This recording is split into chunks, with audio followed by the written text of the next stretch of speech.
Welcome to the Sailor Noob podcast, where a superfan and a noob talk about the original Sailor Moon episode by episode. I'm your host, Mikan Hana, joined by my co-host. I'm the co-host and the noob, name of Caliban, and get ready to Care Bear Stare. Ooh. And we're a couple of magical people ready to moon crystal power make up this episode. Today we are talking about episode number 88, Hikari to Yami no Saishu Kessen, Mirai he Chikaku Ai in Japanese.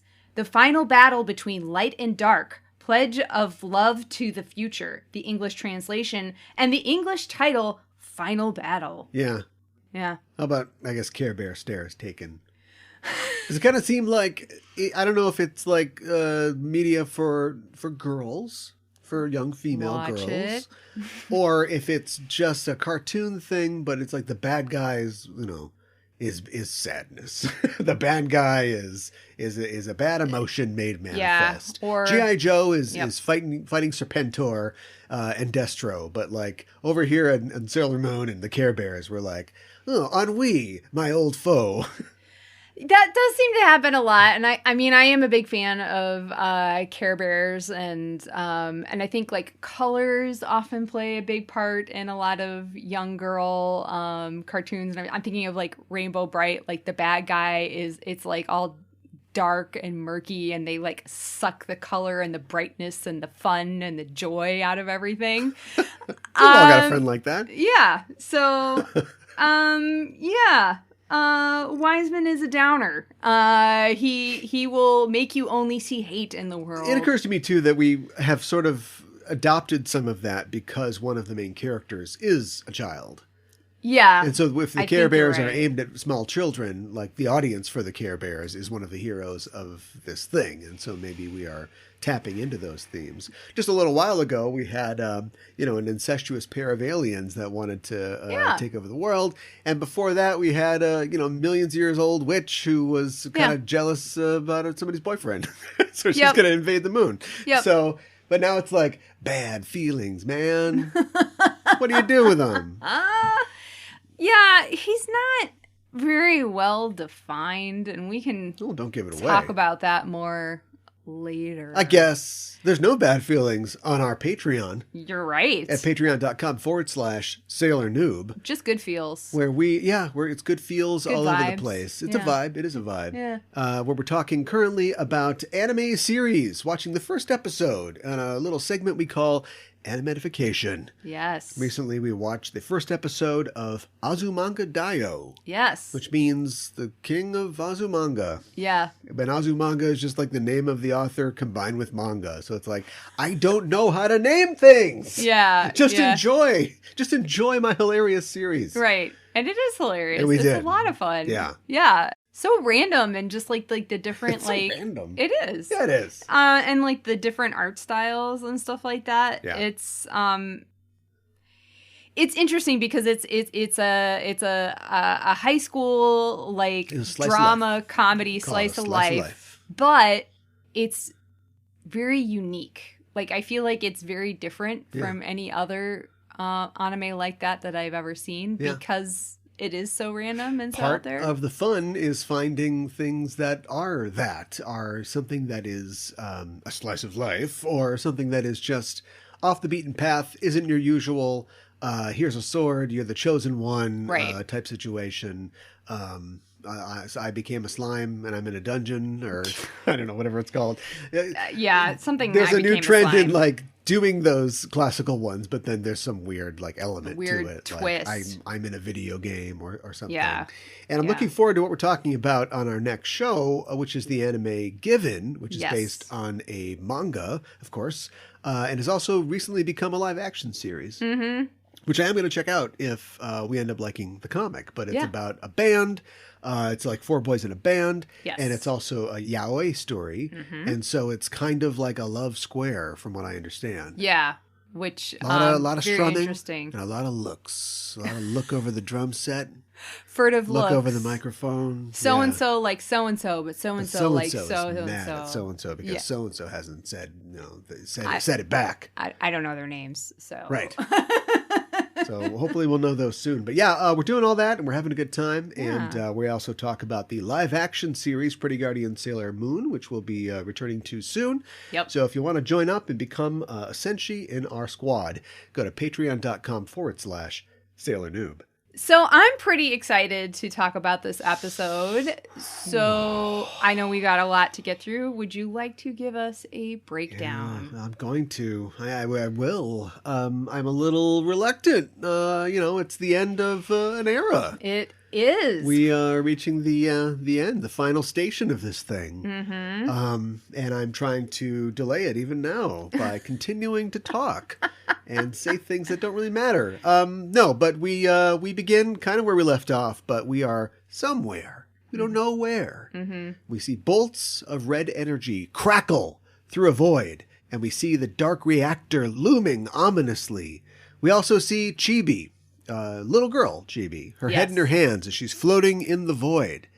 The voice of Wise Man says, "Now is the time to destroy the earth." And we hear twisted laughter as a voice says, "My name is..." What? "My name is..." Who? "Death Phantom." "The time has come to turn the world to darkness." Yep. And we see two red eyes and what seems like giant hands encircle the dark reactor as energy pours from it through the dark gate and into the evil black crystal in present-day Tokyo. Mm-hmm. And Luna and Artemis can only watch with dismay and hope their friends can be successful in stopping the Black Moon Clan's plans and to save Chibi-Usa. At the heart of the evil black crystal, upon a crystalline platform, the sailor soldiers gaze up in dread at Black Lady as she summons the power of the evil black crystal to open the dark gate and destroy Earth. The sailor soldiers say, "No, don't! The power will destroy you!" But Black Lady says, "I do not fear death, for darkness is all there is to this world." Jeez, Hot Topic. This is pretty emo. It's very emo. Morrissey would be like, "Christ, what you got a bag on for? Have some vegan lasagna." Someone's seen their ass, and they. Yeah, right, exactly. Mancunian slang. Did a lot of research for that. Oh my God. She goes on, "No one in the world loves me. You couldn't possibly understand." And she doesn't have a door to slam, but she absolutely would if she had that. Yes, she would. And Usagi says, "Chibi-Usa, we understand." Like every lame mom in the world with a teenage daughter. Yeah. But Black Lady screams, "Shut up!" This is where the slam would come. Yes. And blast them to the ground, and they hit like frogs on a windshield. Splat. They hit hard. They do. Black Lady hovers over Usagi and says, "First I'll take out the noisy one. Die!" Yeah. She calls down a great bolt of power from the portal, but Usagi, she's just got that kind of face that you want to throw yourself in front of certain death for. Because Tuxedo Mask throws himself over her, and he takes the full blast, and I don't know why he's not dead. Like, fair. We see Saphir, he got it pretty bad, similar to this. Yeah. But TM is just incapacitated. Yep. So score 1 for Opera Man. Black Lady cannot believe this. She's like, "Sacrificing yourself for someone? What's that?" Yeah. But the sailor soldiers tell her, "It's what you do for a precious friend. You're our friend too."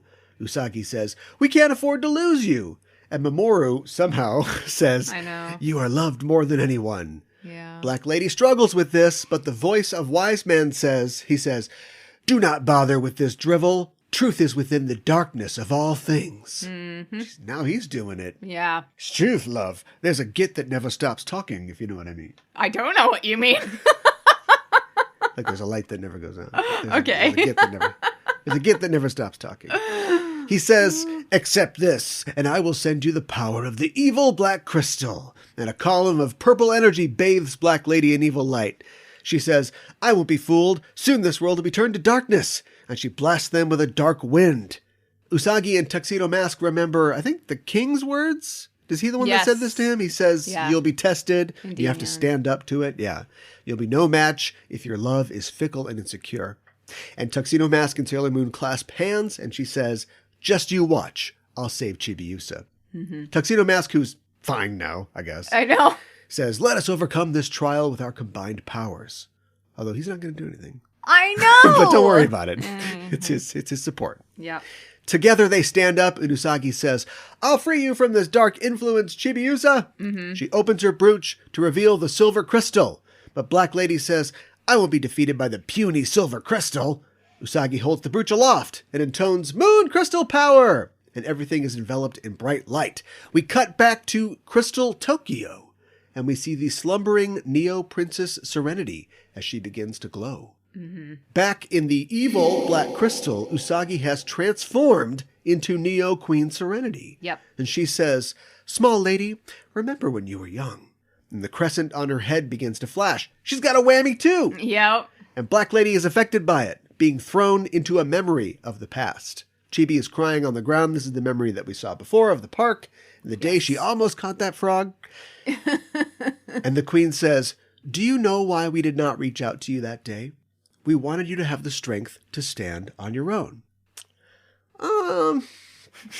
Questionable parenting choice. I would agree with that. You're not Leonidas of Sparta. But okay. Yeah, right. Remember the time we left you in that burning building to teach you a lesson? I mean, she's like 4 or 5 years old. Kids like, maybe be a little age. Tough love when she's older, you know? Yeah. Yeah. She says, that's the kind of person we wanted you to grow up to be. The kind of person who would rob someone at gunpoint. Yeah, I mean, seriously, she points a gun. Now we know yeah, why she is that way. Right, exactly. Back in reality, Wise Man says, silly rabbit, hungry for love. Don't be fooled by her clever cover-up. We're breaking ground here. You're making progress on your complicated history with your mother. Tell me again about the burning building memory. Oh, no. No. The dark pillar of energy becomes a column of dark energy, or whatever's wider than a pillar. And everyone seems to be floating separately, almost swimming in the darkness. And he says, people are born alone and die alone. All is darkness. Mm-hmm. Bloom and L love. It's Queen Serenity in a coma. Oh, my God. And we cut back to the memory, and it changes again. Uh-huh. This girl is getting eternal sunshine. Oh no. She's going to get brain damage. Yeah, no kidding. We still, and spoiler, we don't ever answer this question, but we don't get the idea if, like, he's influencing her to remember, because clearly, canon now, she fell down and they wouldn't help her up immediately. Yeah, you're right. So it's psychological where he's, like, pushing her to see that as negative. Maybe off screen, he went through a million other things that she broke a lamp or something like that. But he's taking this one thing, this one linchpin where maybe they read a future parenting book and they were like, no, let's let her get up on her own. Right. And then Wiseman is turning that kind of against her. Uh-huh. But now he's like literally, he like erases them from her memory. So is it both or was it one or the other? Was he always just changing the memories? Because before it was the birthday party and and the circumstances were what we saw. They forgot it, or like they weren't there on the day, and then the sailors are like, oh, just no, we don't know. But then it was like all set up for like, yay, there's a party, right? But then they probably weren't like, oh, Chibi-Usa. Remember their faces? No, I don't. I think he does. They were sneering at her. Yeah, I think he does. So it must be a little bit of both. Yeah, I think so. Okay, I can accept that. Okay. Anyway, she's gonna get brain damage. Her parents disappear, and child Chibi is swallowed by darkness. Mm-hmm. You were always alone, Wise Man says, and Black Lady seems to be believing it. Yeah. Her eyes flash, and she screams, all alone, as she blasts Tuxedo Mask and the Queen with dark energy. The Queen says, now Chibi, remember when we made you sleep outside because you wet the bed? No, oh my God. The Queen says, we must leave, small lady. It's dangerous here for your mind and body. This Buffalo Wild Wings is not a good environment. Oh my God. But Chibi says, it's dangerous for you, so just go. Yeah. I guess they mean like bathing in the dark energy or something? I think so. I don't know. I think so. It's a weird mom thing to say to her at this point. But anyway, the Queen says, my life doesn't matter, only that you are safe. Everyone experiences hardship and sorrow, but you should remember the warmth and love that you share with others. Mm-hmm. And she gives her a nice blast of fun energy. Yeah. That shows us a montage of the last season. Yes. Chibi palling around with the other sailors. Uh-huh. And she says, these memories weren't just visions. Why would you imagine such an ugly tracksuit for Mamo-chan? Oh my God. You're not alone. And we see Black Lady clasping hands with Tuxedo Mask and the Queen. And Serenity says, what you're feeling is the warmth people share with each other. And I wish they'd tried a little harder than warmth, because that's the same thing we got with Ale and On. They were like, this feeling, this warmth. I peed myself. Yeah. You know, just Google some nouns for love. Black Lady says, why do you go to these lengths for me? And the Queen says, because I love you too, Chibi-Usa. Yeah. And Black Lady realizes that she is loved by everyone. Yes. Especially the fans. But only Yes. as Black Lady. Wow. Chibi would realize that everybody hates her. Oh, come on. We'll talk about it. We will. And the black moon on her head disappears as she embraces her kind of parents. Her parents here. I know they're in comas. Girlfriend in a coma. Yeah. And the black moon on her head disappears as she embraces them. The beam of evil energy dissipates and Tuxedo Mask and the Queen float in a bubble to the ground. Mm-hmm. The only way to travel. The child Chibi is in her arms. As they land, the Queen reverts back to Usagi. Everyone is relieved and Chibi looks beatific as she clings to her future mother. Yeah. Past mother. Will be mother? Yeah. Future. I've lost track of who is who right now. Yeah, right. Exactly. Commercial. That was the first act half. Yep. You had to get that out of the way. Yep. We're not even halfway done. Nope. Back on the crystal platform, maybe Chibi was a little too beatific because she's unresponsive? Yeah. Oh, no, wait, she's okay. Yep. She opens her eyes, tells everyone thank you. She knows that she's loved and not alone. Yes. And she's really warm. Now, if you'll excuse me, I'm going to get some moon prism power 40 winks here. Yeah, no kidding. But not so fast, because Sailor Moon is looking a little peaked. Yes. Using the silver crystal really took it out of her. Mm-hmm. But she's alive. Yes. So second overblown crisis averted. Gosh, yeah. I hope something actually terrible doesn't happen. It does! The sky thunders as evil energy plays across the platform. Yes. The voice of Wise Guy says, even after the loss of Black Lady, the dark gate is already open, and the energy from the evil black crystal will soon arrive. Earth's extinction is here. Ha ha ha ha. And he just shocks him for good measure. I'll just electrocute everybody. Yep. That's probably good. Yeah, exactly. Come on, girls, do something. All they do is just sit there and get shocked. I'm really frustrated with the Senshi. We'll talk about it. We see the cats and the dark gate open over Tokyo and energy starts pouring out. Yeah. So back to the future or wherever they are, the evil crystal. No, they're in the evil crystal. The girls are getting shocked big time, but Sailor Moon stands up, her crystal brooch glowing, and she blocks the dark energy. Mm-hmm. And she says, I don't want this world to be destroyed. The thought that the earth, so full of our memories, will never exist. Yeah, but also the people and animals and plants and stuff. Yeah, I know all your things are there, but it's not all about you. I typical millennial. Okay, wow. I think she's trying to be altruistic. And... If the earth is destroyed, my Instagram timeline's gonna be really boring. Oh my god! Wow. Anyway, she says, I don't want any of that. And she begins generating a ball of energy between her hands. Mm-hmm. Ami warns her that she can't use the crystal in her condition.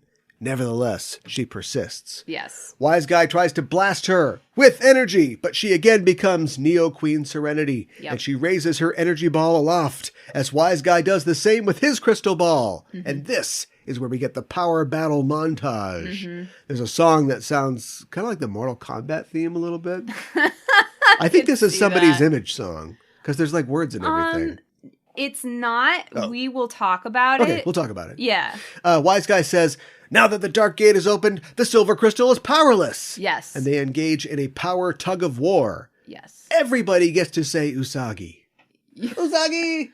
I know. Usagi! There's a lot of that. Like, you get a line, and you get a line, and you get to say her name. Oh, our principals are working hard on this one. Everybody else can phone this in. Yeah. Chibi watches all of this and moans, it's all my fault. Mm-hmm. But as she despairs, her hands begin to light up. Mm-hmm. And she remembers when she tried to take the silver crystal, and she makes a big logical leap, huge, and theorizes that the silver crystal entered her body at that time.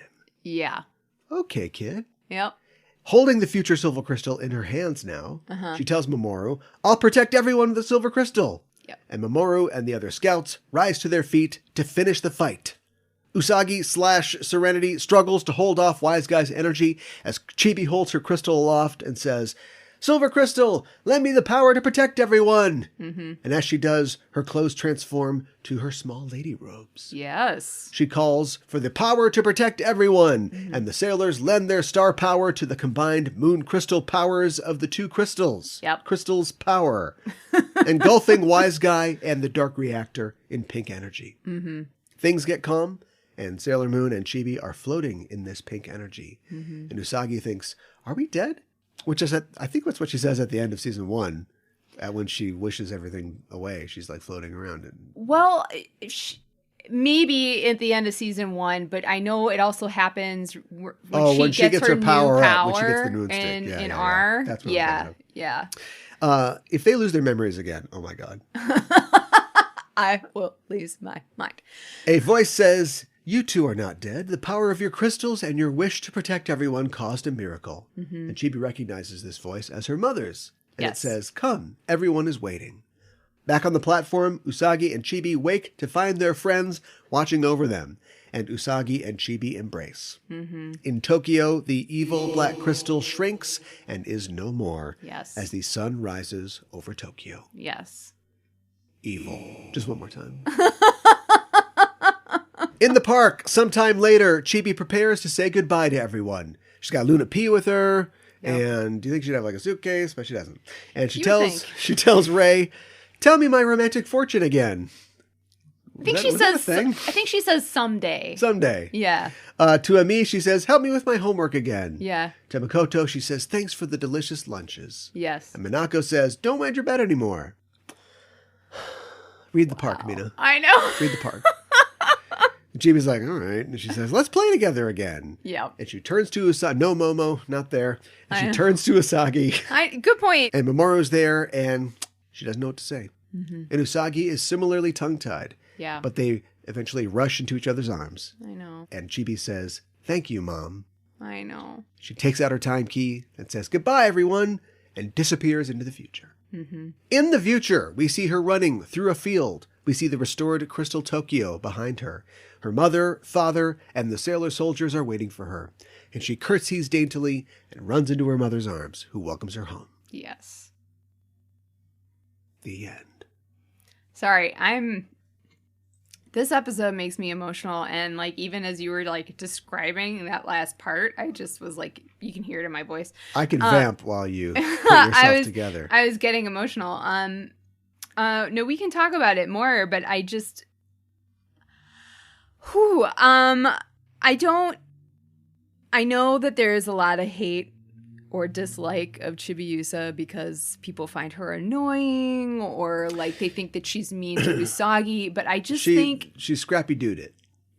Yeah, it's a Scrappy-Doo phenomenon. It's more than that to me because like at the end of this, like the way that Usagi reacts to her and just how much you can see that Usagi cares for her.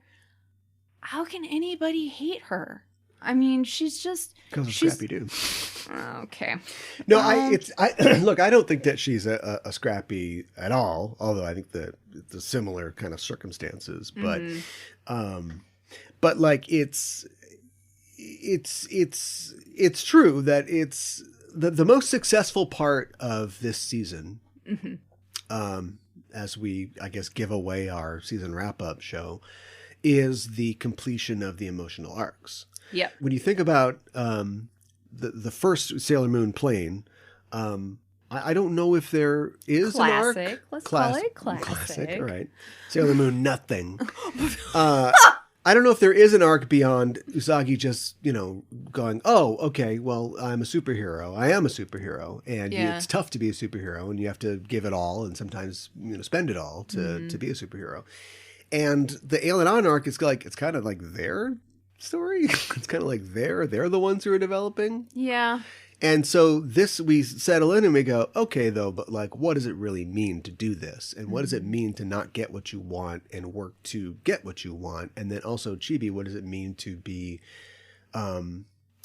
somebody who is a victim of circumstance and also a child and persevere and learn to trust other people and get over, this is a popular thing to talk about in media these days, but to get over trauma and PTSD, and stress over the environment that she's leaving because her parents are so terrible. No, I mean, because of the war that she escaped, and learning to trust these people. And I think it's cool that everybody completes their arcs in that way. And I don't think that you could, maybe you don't like, her making curry or going to kindergarten or whatever, but I think that stuff is but you fun, can't, though. but she's not superfluous to the story in any way. I don't think so either. And I think part of her distrust too of Usagi and the other Senshi, and even Mamoru to an extent, is the traumatic events that she's experienced as a kid back in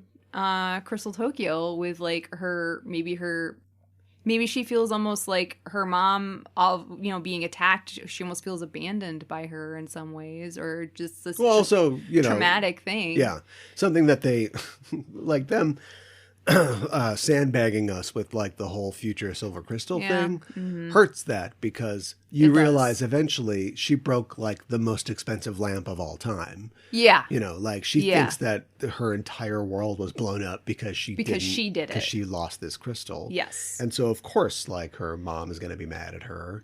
And she carries that guilt with her. Yeah, too. Right.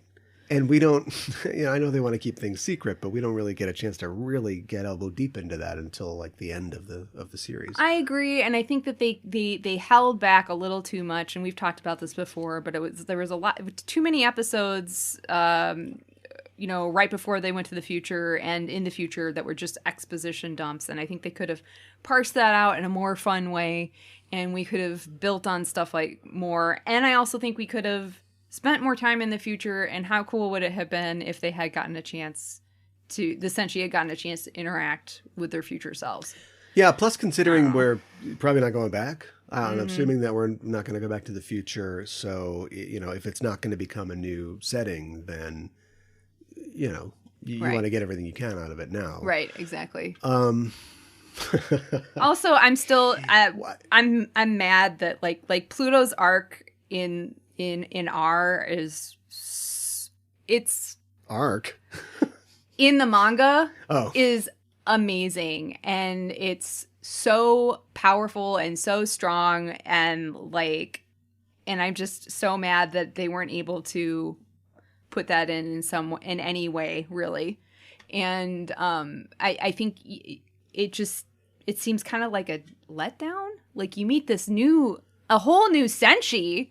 We haven't had a new one of those for, ages, and we barely see her at all. We don't get to know her. I know that we've already talked about parenting on the show, but I still have to kind of wonder at now that we finally get the last word on what is actually going on with these memories and Frog Day and all that. Yeah, yeah. And it turns out, no, they did that. They were like, get up. I know. Go on, get up. Mm-hmm. It's just like, yikes, the next generation. I just think it's like a weird message about tough love. I think so too. And we have to think about the fact that, Usagi, aka Neo Queen Serenity, was a crybaby herself. She's a former superhero who's had to gut it out through horrible situations. And so maybe her idea is, I want my kid to be tough, so I can't run and dab her boo-boos every time. I don't want her to be a crybaby like me. And plus, she's a princess, and she's going to have to rule someday, and she needs to learn all this stuff. But, that's all beyond the purview of a children's series on Cartoon Network. Do you know what I mean? Yep. I can put all those things in my head canon, but the reality is it's just a mom going, get up, to a kid at Walmart. I know! It's too much. Yeah. And I don't think that harsh parenting shows up in the same way in the manga. But that was the choice that they made for whatever reason. And I think it is why, you know what you're getting at. She doesn't want her to be a crybaby. But why is Mamoru going along with it? He always seemed like he was the reasonable one. Calm down. You're overcompensating. Right.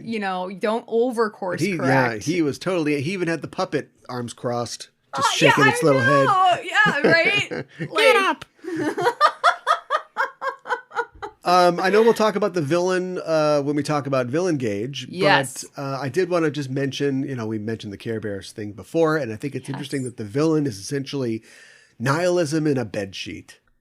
I don't think that our villains need to have complicated motivations necessarily. I've already called out what I think very complicated and interesting motivations of the villains of previous arcs. Yeah. But this guy's just basically pure evil, and Yep. and we don't even know where he comes from because that's something else that we're never going to find out what happens to Nemesis or the Black Moon Clan or anything, are we? Well, I think there was one line Nemesis is fine. It's fine, but what does that mean? do they get to move here? And is everything dark and gloomy there? We don't know what it's besides the palace. For unrelated reasons, I've been diving into fanfic recently for a different project, and I bet there's a lot of Sailor Moon fanfic. And if there isn't, no, there is. I'm ready to fill in the gaps here. Okay, you can do that. I know there's a ton. But, ultimately, just as far as a specter, a phantom, literally, to beat, sure, checks the box. Yeah. But when I really start to think about it, it's that guy's problem. He's just he's just a spirit of evil. So, pretty much. The manga gets into it a little more, but he essentially is, he is Death Phantom. Which they never make explicit in the show. Yeah, they don't really. But it's I explicit. had doubts about that to the end. It's explicit in the manga, and it's he was this really essentially evil being, and I think it was Queen Serenity who in the manga banished him to Nemesis, and he kind of festered there. Wait, and so how long were they on Nemesis? It's a really, really freaking long time.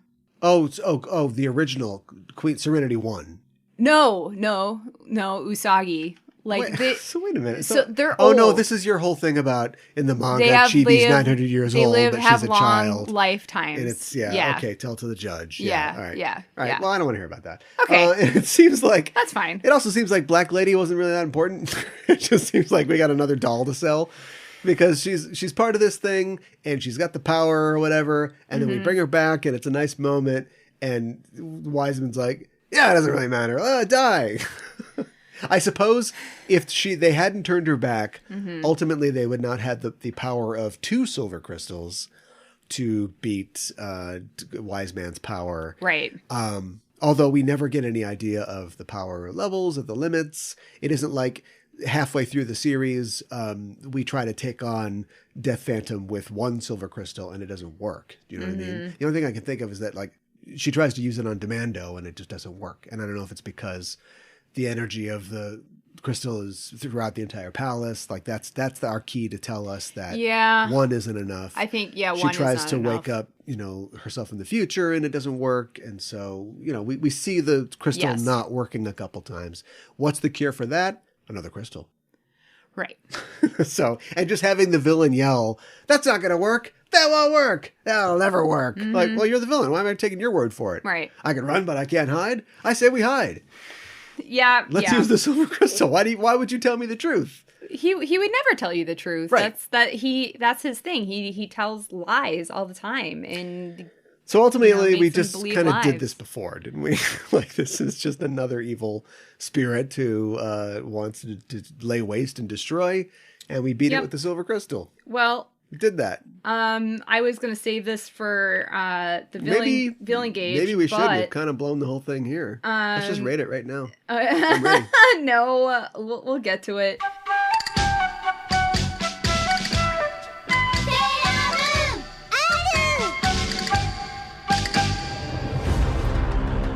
So Caliban, you finally show your face. Just in time for me to blow it off. It's fitting you chose to hide in this abandoned movie theater, Mika and Hana, because for you, the show's over. Big talk, but soon you'll be as dead as all the well-loved celebrities we lost this year. When I'm done, they'll be cleaning you off the walls like COVID-19. Wait, where's your face mask? I thought we were going to fight outside. Oh, come on! I mean, if the murder hornets aren't out there still. Take this. If you want to watch HBO Max on my phone? I'll start cooking some beans in this old boot. Just Enough Trope. News, reviews, and apocalyptic views every Monday on the Just Enough Trope Network. Won't the 5G kill us? Shh.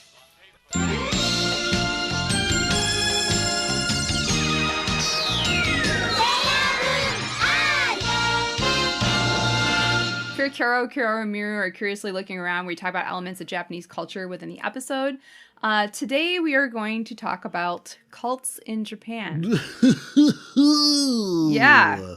So, the Black Moon Clan not only is reminiscent of...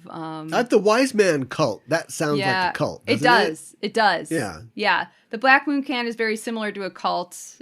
We've got a very eccentric leader, Wise Man, who is pulling all the strings, who wants power and control, and he wants the world to end. He's not predicting doomsday. He is doing things to make doomsday happen, which some cults do maybe as well. Think they're doing, Yeah, exactly. But I did want to... Where's the opportunism?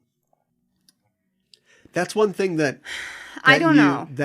I'm not an expert on cults, but I think it's one thing that you see in commercialized cults. Yes. Like Shmai and Shmology.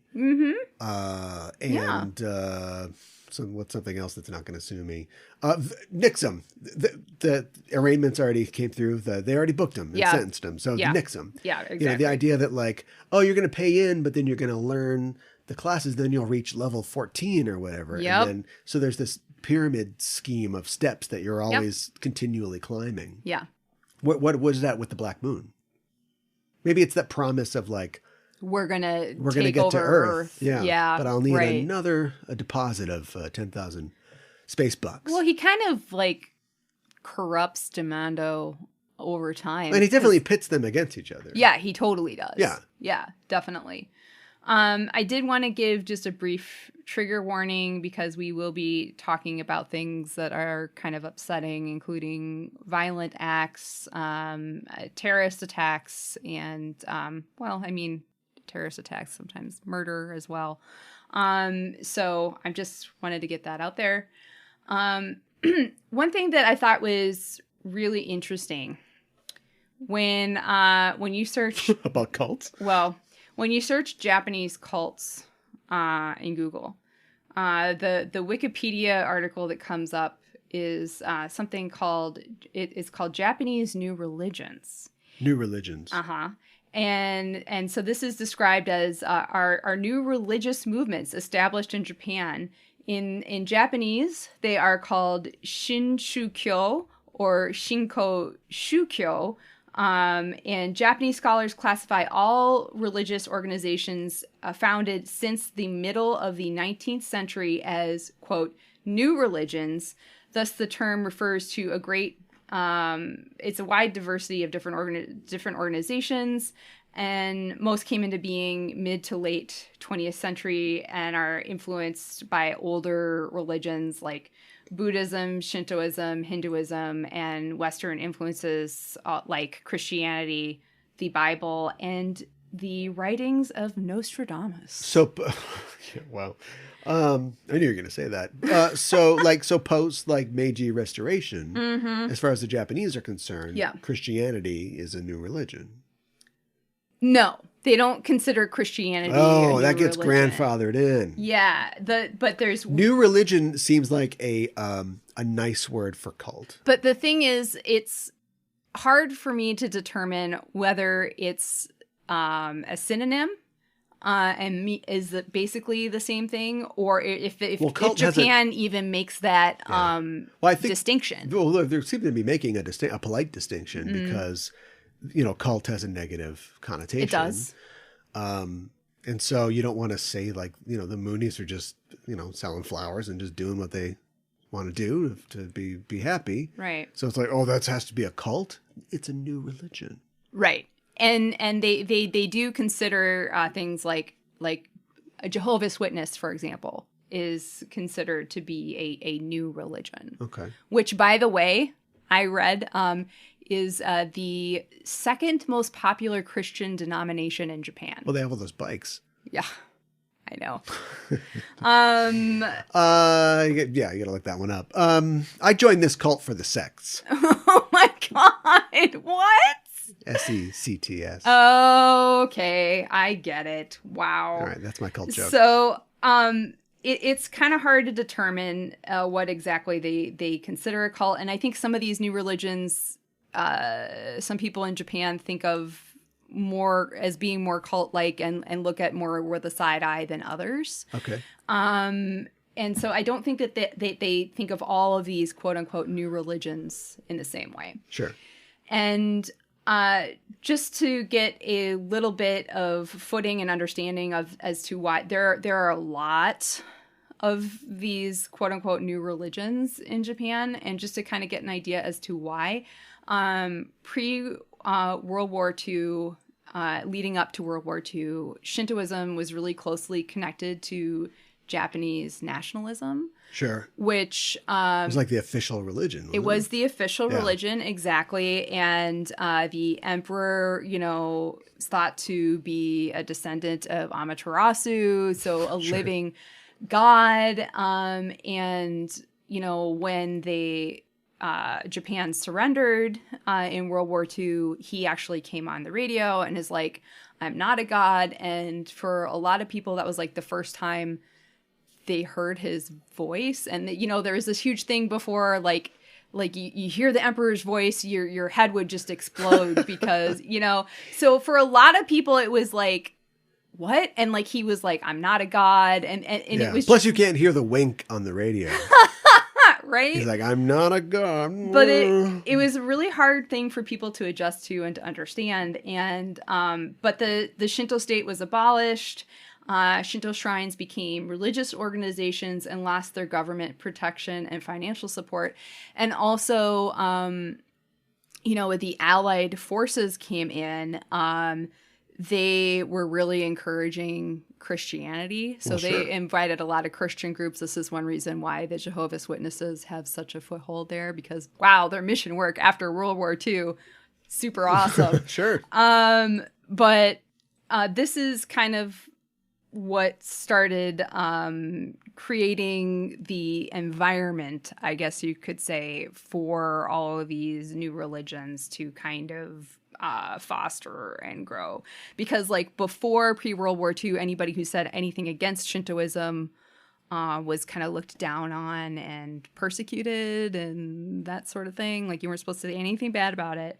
And that lightened up, and it wasn't like, oh, new religion, awesome, but it wasn't like we weren't giving it the stink eye anymore. Sure. So but a lot of these new religions seem to kind of start popping up a lot in like the 80s, like kind of like right before the economic bubble burst. So maybe people had a lot of free time on their hands. Increase in prosperity. Yeah, exactly. Looking for meaning and getting a lot of new interest as far as that goes. So we could do the entire show about this, and I'll do my best to make this brief, but we are going to have to talk about the most notorious cult out of Japan. And they are now known as Alf, pronounced Alfu in Japanese, formerly... Sorry, what? It's Aleph. It's actually... Aleph. Aleph. Okay, thank you. It's... I guess Alf? Hey, no problem. All right. But it's pronounced Alofu in Japanese, and it's a reference to the first letter in the Hebrew Jewish alphabet. Yeah. Or Hebrew, Yeah, but I think that's really interesting because it has to be part of. Anyways, we'll get to it. It's about you don't like to call it Jewish mysticism, but it's it's in the tradition. It's it is the one. It represents the oneness of God. Sure. Of Jehovah. Okay. But it's interesting because the original person who put this group together was not a fan of the Jews. Oh. But anyways, they wanted to distance themselves from him because of things we will get to. Sure. So this group was formerly known as Aum Shinrikyo. And how do you pronounce the letter again? Aleph? Aleph. Why can't I hate to say okay? Aleph is a No problem. all right. So it's a all right. Aum Shinrikyo is a Japanese doomsday cult and a terrorist organization, and it was founded by Shoko Asahara in 1984. And this is the cult that carried out the deadly Tokyo subway sarin gas attack in 1995, Right. and was found to have been responsible for the Matsumoto sarin gas attack the previous year, which some members of the cult have said was basically an open-air test. A dry run. Yeah, so that's really awesome. Is the Aum like Aum? Yes, Oh, okay. you got it. All right. Yeah, that's Like- exactly what it is. Like the mantra or Yes. the vibration of the universe. Yes. Yeah. Yeah, and it's actually it's pronounced O Amu in Japanese, but it's and it's usually rendered as in English as supreme truth. Uh-huh. Yeah, so it derives from the Sanskrit like you were talking about, and it represents the universe, followed by the Japanese Shinrikyo, meaning basically teaching of truth when it's written in kanji. Okay. The group says that those who carried out the attacks did so secretly without being known to other executives and ordinary believers. That's what they always say. So there's sometimes you have a cult within a cult. Sometimes. Yeah. Yeah. That does sometimes happen. I have my doubts. But Asahara insisted on his innocence in a radio broadcast relayed from Russia and directed toward Japan. However, I guess we're fast forwarding a little bit, but on July 6, 2018, after exhausting all appeals, so remember this happened in 1995. Yeah. So in 2018, Asahara and 6 of his followers were executed as a punishment for the 1995 attacks and other crimes, and the remaining 6 members of Aum on death row were executed at the end of July in that year. Shinrikyo is a syncretic belief system that draws upon Asahara's idiosyncratic interpretations. Idiosyncratic, syncretic. Yeah, I know. Elements of early Indian Buddhism and Tibetan Buddhism, as well as Hinduism, taking Shiva as Shiva, is it Shiva or Shiva? Oh boy. Do your best. Oh my gosh. As Shiva as the main image of worship, and incorporating minimalist ideas from Christianity, yoga, and the writings of Nostradamus. Just like Captain Kangaroo. Yeah, pretty much. So its founder, Chizo Matsumoto, claimed that he sought to restore, quote, original Buddhism, but employed Christian Millennialism? Like the rhetoric from that. In 1992, Awesome. Matsumoto, who had changed his name to Shoko Asahara, published a foundational book declaring himself to be, quote, Christ. Neat. Japan's only fully enlightened master, as well as identifying himself as the, quote, Lamb of God. Sure. So, head on straight, this one. Christ means like the anointed one, the chosen one. So, there's the big one. Right. The big JC that we think about. But, the fact that I'm sure that he didn't he wasn't saying he was anointed in Japanese. He was saying, I'm the Christ. Check it out. Probably. So it's like, okay. Yeah. Asahara's purported mission was to take upon himself the sins of the world, and he claimed he could transfer spiritual power into his followers and ultimately take away their sins and bad deeds. While some reject Shinrikyo's claims of Buddhist characteristics and affiliations within Buddhism, other scholars refer to it as an offshoot of Japanese Buddhism. And this was how the movement basically saw itself and defined itself. Asahara outlined a doomsday prophecy. Remember, it's a doomsday cult. Right. Which included a Third World War instigated by the United States. Asahara described the war ending in nuclear Armageddon. And I believe he did use the biblical term Armageddon. Okay. So. I mean, it's a kind of commonly accepted. Yeah. State of affairs, I suppose, for a bad situation. Yeah, okay. Especially a nuclear one. Yeah, that's true. So was it a capital A, Armageddon? I believe so. Well, so, that's a different situation. Is it? Yeah, because an Armageddon, if I come home and this house isn't clean, it's gonna be Armageddon. Okay. But like Armageddon, capital A, yeah, is the hill in Israel or whatever, where the last battle will be fought between good and evil. Okay. So, I mean, wow. The last battle between good and evil. It's like our show. It's just like our show. It's just like our show. It's weird that wise guy wanted Demando to put that gas in the subway. Right? Oh, God. Okay, it's not. It's going to be a tough time trying to get some humor out of this. But I know. Doing my best. I know. Humanity would, so the idea that he was purporting was humanity would end except for those who joined and Aum's mission was not only to spread the word of salvation, but also to survive these end times, obviously. And he predicted that Armageddon would occur in 1997. He apparently referred to the United States as, quote, the beast from the Book of Revelation, predicting it would eventually attack Japan. Yeah. Trying to get a jump on it. Yeah. 97. Yeah. Not 99? Good point. Let's get in early. Yeah, let's get in early. Yeah. We'll get the sundown special and then be home by 8. Go to bed.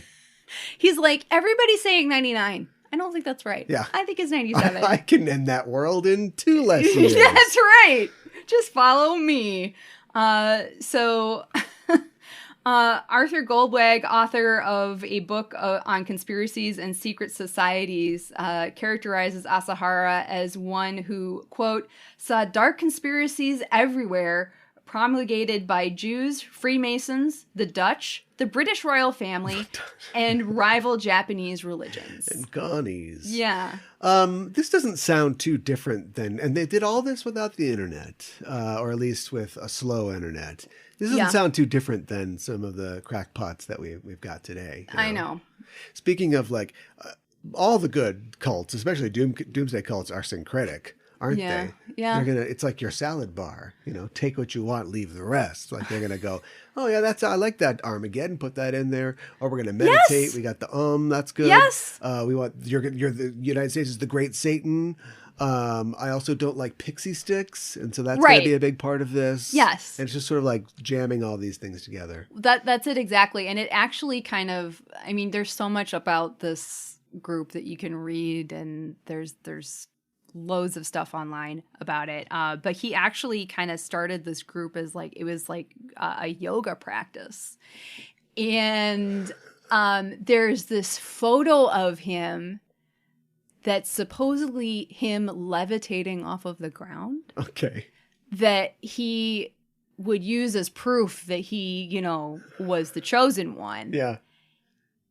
And I can't remember who it is now, but there was somebody like years later who was like, and he got a lot of followers with this. They were like, oh, wow. Oh my God. Look at this. Wow. And I never heard of Photoshop. Right. And there was this guy who was like, this is ridiculous. Anybody can do this. And so he went and he did it. And like, of course, Asahara was really mad at him. Yeah, we got to get that guy. Yeah, right, exactly. And, not above taking out enemies. You would think having these elements of Buddhism and Shintoism would be against violence and yeah, that sort of thing. I think that for a lot of religions. Yeah, but so there's a psychologist and author, Robert J. Lifton, who said that Asahara, quote, interpreted the Tibetan Buddhist concept of phowa, or Phowa, which is a tantric practice described as transferring of consciousness at the time of death. What? In order to claim that by killing someone contrary to the group's aims, they were preventing them from accumulating bad karma and thus saving them. Okay. Neat. So, you can figure out all sorts of ways to get things to work the way you want. Yeah. You just twist your words around. Yeah, those people didn't matter. Yeah, right. So, gained official status as a religious organization in 1989 and attracted a considerable number of graduates from Japan's elite universities, thus being dubbed a religion for the elite. And this is actually a trend that has unfortunately continued in Japan, that a lot of cults will target university students for new members because, some of them will be like, oh, we'll give you money, we'll help you out. And then before you know it, you're in a cult, sure. And it kind of starts out slow, but they go after these really smart, I hate to say this, but disenfranchised youth who could maybe help them out in some way. And that's definitely what Aum was doing. And in the beginning, they were not seen as being very controversial. And didn't really have, or actually, I'm sorry, they were kind of controversial, but they weren't associated with any serious crimes. And they actually, in the beginning, were publishing comics and animated cartoons that attempted to tie its religious ideas into popular anime and manga themes, including space missions, powerful weapons, world conspiracies, and quests for ultimate truth. Yeah. Don't take my sci-fi. I know. And try to make a cult out of it. Well, just you wait. So, oh no. Yeah, Isaac Asimov's sci-fi series, The Foundation. I think it's just Foundation. Is it just Foundation? Okay. Lose the. Lose the. Foundation. He did that early, before Facebook. Was a reference in a blueprint to Aum's operations. Do you apparently? Would you want to? Speaking of. Oh, yeah, it's a great show on Apple Plus. Yeah, I recommend it. But the series the idea is it's set in the future. It's actually really weird because it's very, you get this in the series too. It's very kind of like prescient to like what we're going through right now. It is. There's even though it was written in like the 50s, 60s. Right, but I'll talk about that in a sec. Okay. Yeah, it takes place in the future, and like humanity is all throughout the galaxy. There's a big empire, like in Star Wars, but like nominally good empire, not like the Emperor Empire. Right. And the idea is that the empire is crumbling because of a lot of different reasons, some environmental, some stagnation. And this one guy has a math problem. He's got a science called psychohistory that he says that he can use to predict the future, which is really just being a statistician and looking at like, it seems like the planet's getting warmer, Right. But in sci-fi context, it's this weird thing. And so he tells the people that rule, like, you got to shut this down. The empire will fall apart. And if we don't do anything, it'll be chaos for 10,000 years. But if you follow this plan that I've got, it's going to be tough. It'll only be bad for 1,000 years, but we can get out of this. And of course, the people in power are like, oh, I don't like that. No. That means that we have to do all these things that we don't want to do. And so that guy gets in trouble for that. And then the entire series is about how that plan is or isn't implemented throughout the upcoming centuries. Yeah. And the reason that I say that it's not that weird is because Isaac Asimov was writing this in the late 40s after the end of World War II, maybe conceptualizing it during World War II. And so like apocalyptic thoughts were on people's mind, and the idea of falling empires and the decay of civilization and society were on people's minds. Yeah. People not seeing the signs, like just letting a horrible thing come their way with a little toothbrush mustache. Right. And, and just like ignoring like signs. And so that was kind of all part of what he was putting in there. Yeah. So I think where this ties in is the way that they saw this was like Asahara is like Harry Seldon. you know, okay, the guy mathematician, with the math. the man of reason, you know, supposedly.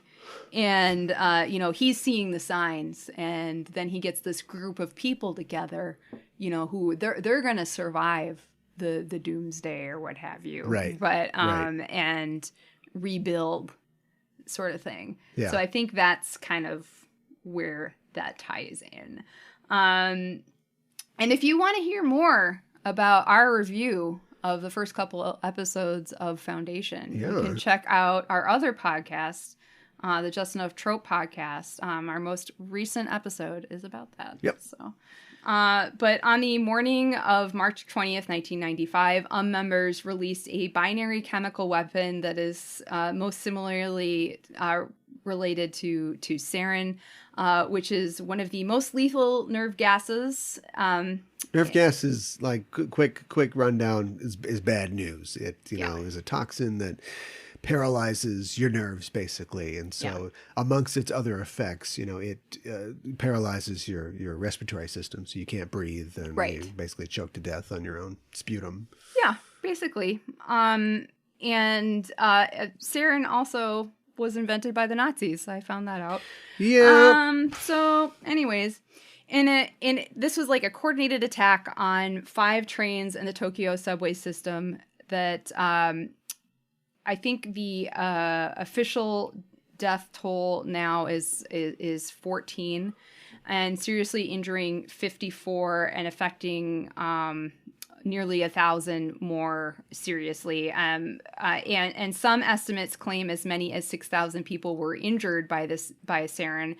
And it is difficult to obtain the exact number because not everybody wanted to come forward. Yeah. Used liquid sarin that was contained in plastic bags, which were wrapped in newspaper. And so there were 5 different guys. This was a very pointed attack. And keep in mind, this is in Tokyo in one of the busiest subway stations. And this is during rush hour, morning rush hour. Yeah. So everybody is on the trains. Yeah, it's a miracle that not more people were hurt. I know. But carrying their packets of sarin and umbrellas with sharpened tips, the perpetrators boarded their appointed trains. And at prearranged stations, the sarin packets were dropped and punctured several times with a sharpened tip of the umbrella. And then each perpetrator got off the train and exited the station to meet an accomplice with a car. And I think they all left in separate cars. Oh, nice. So not a suicide cult then. Right. No. Oh, no, they were getting out of there. We're survivors. Yeah, right, exactly. Yeah. At least have the decency to include yourself in the casualties. Right. They left the punctured packets on the floor and allowed the sarin to leak out into the train car and the stations. And I should mention that it is odorless as well. And this sarin affected passengers, subway work, just everybody. And it works quickly, and it easily evaporates from a liquid into vapor, and spreads within an environment. So people can be exposed to the vapor even if they do not come into contact with a liquid form, if that makes sense. I mean, like, you know, ideally, it's aerosolized, right? Right. But, I mean, if it just evaporates off the floor, that's not good either. No, right, exactly. I know a lot about nerve gas, but don't worry about it. Tell me why you know so much about nerve gas, Cal. Don't worry about it. But this was just like commuters began to choke and feel nauseous. Several collapsed to the ground, convulsing and foaming at the mouth. And many more suffered temporary loss of vision. Yeah. One train, because even during a crisis, Japan is punctual, passed through the subway station 3 times, continuing to spread the sarin before the package was discovered. More than 5,000 were afflicted, many with serious and life-affecting injuries. At least 2 passengers went into comas, one of whom passed away last year. The other is still comatose. Due to the attack, one woman's contact lenses fused to her eyes. What? And it was so painful and debilitating that she eventually had both of her eyes removed. Oh my God. Yeah, so they changed their name to try to distance themselves from this because obviously this is bad PR. And their headquarters got raided and they found, they were making drugs, they were making LSD, methamphetamine, a very crude truth serum. What? Yep.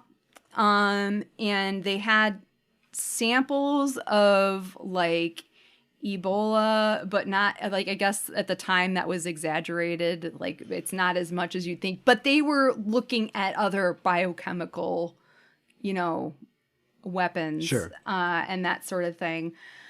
So, just bad news, to say the least, but, it changed its name to Aleph in 2000, so actually several years after the attack. And then in 2007, Hikari no Wa split off from Aleph and just tried to distance himself even further, but still technically but the group has already formally been designated a terrorist organization by several countries, including Canada, the United States, Kazakhstan, as well as the EU. So, bad news. Yeah, it's just, it's hard to come back from that. You don't really. A name change probably not going to cover it. No. Like I said, under new management. Right, exactly. Who's going to believe you? I do want to talk about a couple of other cults just very, very briefly, but like I said, there's a lot of different ones and to various degrees of out there-ness. This one's a little out there as well, but maybe not necessarily violent in the same way mostly, but it's called Pana-Wave Laboratory.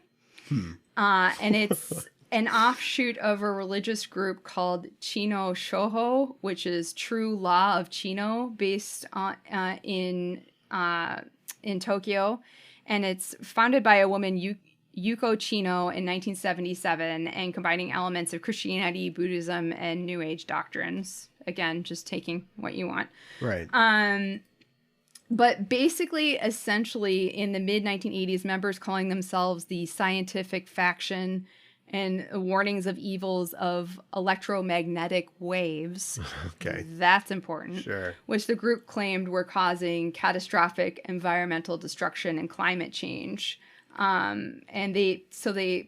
That's their, honestly, it's their main thing. They're afraid of electromagnetic waves. And so they do a couple of things that are maybe a little out there. Their members dress in all white. They have been known to go in caravans across the country in white vans. And in 2003, in March 2003, when they attempted and failed to capture Tama-chan, who was an Arctic seal who had become a national celebrity in Japan, because it came down from the Arctic, but it showed up in the Tama River. It was kind of like, what is this? So this is like a loose seal? Yeah, this loose seal. And they were convinced that the seal was confused and affected by the electromagnetic waves. So they had to go capture the seal because they had to protect the seal. From the waves. From the waves. So they were going to go do that. They're dressed from head to toe in white. Like they have like face masks that are white. They have boots that are white, gloves that are white. Everything is white, head to toe. And they also have pieces of white paper on the windshields protecting them. But why? The paper? Yep. Just paper? Yep. Okay. With like Thick symbols paper? on it.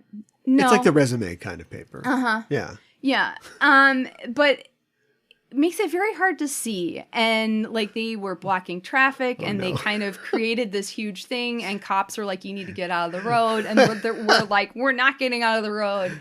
And yeah, so they got some media attention and they were a little like, whoa, keep those cameras away from me. But then like, I guess crews could get close to them if they wore white and they wore white sheets and stuff like yeah, that. well, I mean, you need the press still. Apparently.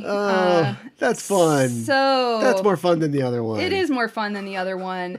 Itadakimasu with Usagi. What did Usagi eat in this episode? No food, but Chibi-Usa does thank Mako-chan for all the delicious lunches. Yeah. She specifically says bento. So. Yeah. Kind of off-camera lunches. I mean, we didn't see a great culinary connection between these two, but Nope. But I mean, you could presume that it would happen. I mean, she does like, yeah, I guess Chibi-Usa wasn't there though. I was going to say Mako does help Usagi prep for the curry, but yeah, that they cook, but Chibi-Usa isn't there, so yeah. she's not there with them. Yeah. Anyways, feeling engaged, we rate a baddie 1 to 5 dark stars, 5 being the most wicked. So I thought we'd talk about and rate Black Lady first, and then do the same for Wise Man. Yeah, have to. Okay. So, I love her overall design and look. I know you say hot topic, but I love it. I think it's amazing. And really, I feel like it's badass. I like that she's an evil and older Chibi-Usa. I just like, that's what I like about her. I mean, I know maybe it's dumb for me to be like, I've always loved this, so I still love this, but I feel so strongly about it.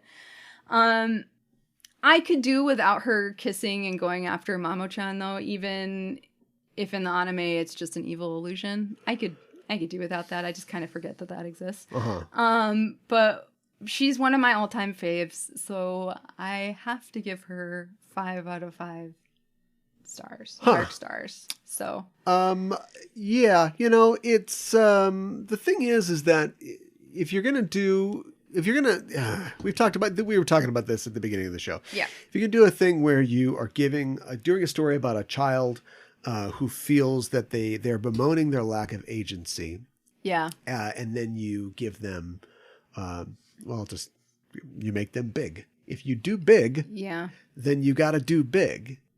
And they didn't do. I'm talking about the Tom Hanks movie, Big. Oh, right. Okay, got it. Yeah, you and all the millennial. There's a movie called Big. No, I know the movie Big. I've seen it several times. And you got to go through all the things. Now, if you watch Big today, you're like, ooh, why'd they do all those things? It's a little uncomfortable in parts. Yeah, but we don't ever go anywhere with her as an adult. In fact, the one time that she's on the bench as an adult, she's just sitting somewhere giggling to herself, and so that we don't see her acting out other adult desires, eating ice cream till she throws up, or whatever. Yeah, right. And this is, we've bemoaned before the lack of attention to detail and zooming in on certain plot points and things like that.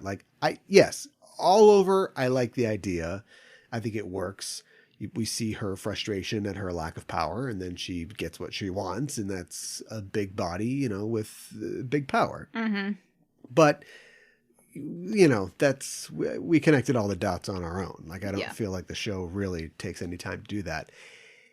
And when you think about it, there's a lot of time to do things in this show. This isn't just a short 22-minute series. We went from the first half of this show, they were eating every snack there was to be had. They were going to restaurants, they were amusement parks, they were getting manicures. And all that stopped when we got to the second, or maybe the last third. Think of all the things all the food we haven't been able to talk about. Yeah, I know. All the Kiro mirrors that we've had to really dig down because they're not just, going to a petting zoo or something like that. They F around a lot. And I'm not saying it's F around. It's part of the characters. It's fun. But they have time to stop and do subplots if they want to. They could do things like that if they want to. They could explore more the premises that they introduce. Yes. And they don't. And maybe that's where the show just, this far, no further. It's a show for children, and we're not going to do it. But there are times that they do it, and it makes you wonder, what are you, show? Are you a show that is exceptional and sometimes lazy, or are you a show that is, fine, middle of the road, and has flashes of brilliance? Which one is it? Neither is really great, right? Because you have really high highs and not then just a kind of girl, so-sos. not yet a woman. Oh. I just gave my title away. So I'd give her a 4. She's fine. I like that she's powerful. I like that she has, when she becomes Black Lady, she has self-assurance, although it is a fragile self-assurance. The only way that they end up fighting her basically is just by questioning that self-assurance. And that's all well and good. I don't even know looks not. It's just like 90s evil anime person, basically. I guess. It's fine. It's stylish. But yeah, I like that there are stakes. Like now we've got a former hero fighting the heroes, and so they don't want to hurt her, and so they can't really fight her. Of course, that means that there won't be any cool fights. I would have loved to have seen Jupiter, who's the only one who could do this, but be like, well, I just got to take her out. Well, I'm going to snap Black Lady's neck, and we're all going to cry, but we can't lose the world.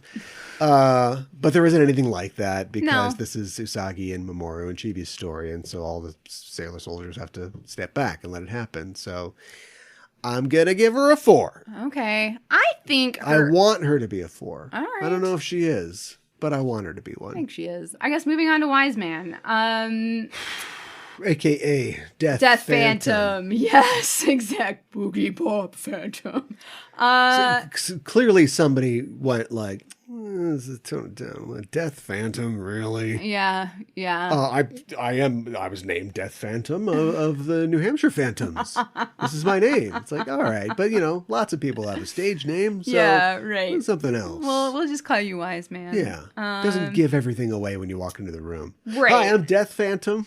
Death Phantom Party of 2. Yeah, right. Exactly. Maybe Demando wouldn't have fallen for like his scheme if his name had been Death Phantom. I think this Death Phantom guy's trying to screw us. Yeah, right. Exactly. But I mean, he's like we talked about. He's an evil dude in a robe. I mean, he's evil in a creative. robe. Well, he doesn't have a body. That's true. We see flashes of like a skeletal. Well, he might face.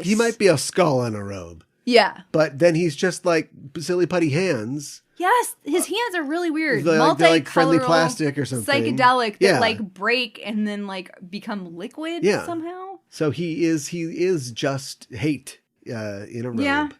He's the embodiment of hate. Yeah, I would have liked to have gotten more of his backstory or, that sort of thing. I think he's meant to kind of be in the background so you don't really suspect him, but I would have liked to have gotten more of what he was about because I don't have any connection to him really. Yeah. Super powerful, evil, but what are you really about? So I'm going to give him 3 out of 5 stars. A 3 yeah. for the most powerful being that we've run into so far. I know. It takes 2 silver crystals. Beryl was 1. A 3. You're right. Interesting. I'm going 4. Okay. Boy, it'd be great to know more about this guy, wouldn't it? Like, this is the point where and they have done this in past seasons or arcs, where everything just stops, and then Obi-Wan Kenobi comes out and goes, hey, did you know about this? And then we just flash to some different thing. We could see Lil Death Phantom. We can see the first time that his ice cream cone gets knocked over or whatever, and he starts down the road towards evil and nihilism. Like, any background at all. I'm willing to accept that he is just some amorphous ancient force of hate. Right. But that raises more questions about the nature of personified emotions in this universe. Do you know what I mean? Like absolutely. If he's a wizard who made a pact with dark powers to become, a evil silly puttied hand skulls crystal ball guy. Right. Well, I want to know about it. But otherwise he's just it's back to my Care Bear thing of like they're just fighting the emotion hate. Yes. You can have a war on terror. God. It's tough. It's tough to fight an emotion. Mm-hmm. Should have called the Sailor Scouts because they defeated hate. Yeah, right. Like they're just literally fighting this. I say personified, but he's barely a person. He's like depersonified kind of thing. That being said, he's got a cool aesthetic. He's super powerful. He's very powerful. I assume that like without him, the Black Moon Clan would at least rate, but he basically just takes these guys out from within and makes them totally destroy themselves. Mm-hmm. I once again, like fighting against the whole edgy vibe. Like I don't want to give him much, but I have to. Yeah, I understand. But rated by power, high, but he's not a 5. I can't give him a 5. No, because we don't have that background. We don't know much about him. So he's got to be a 4. Yeah, that makes sense to me. So now we're up to our rating. I've said it before, but this episode hits me in the feels. I feel very strongly about it. There's a lot of emotional things happening, and it's the emotional beats that really got to me. Usagi finally convincing Chibi-Usa that she's not alone and that she loves her. The image of Chibi-Usa in Usagi's arm with Mamo-chan behind them as they float down, that image is like seared in my brain. Usagi and Chibi both fighting Wise Man with the 2 silver crystals, plus the awesome song "La Soldier," and just Usagi and Chibi-Usa saying goodbye to each other.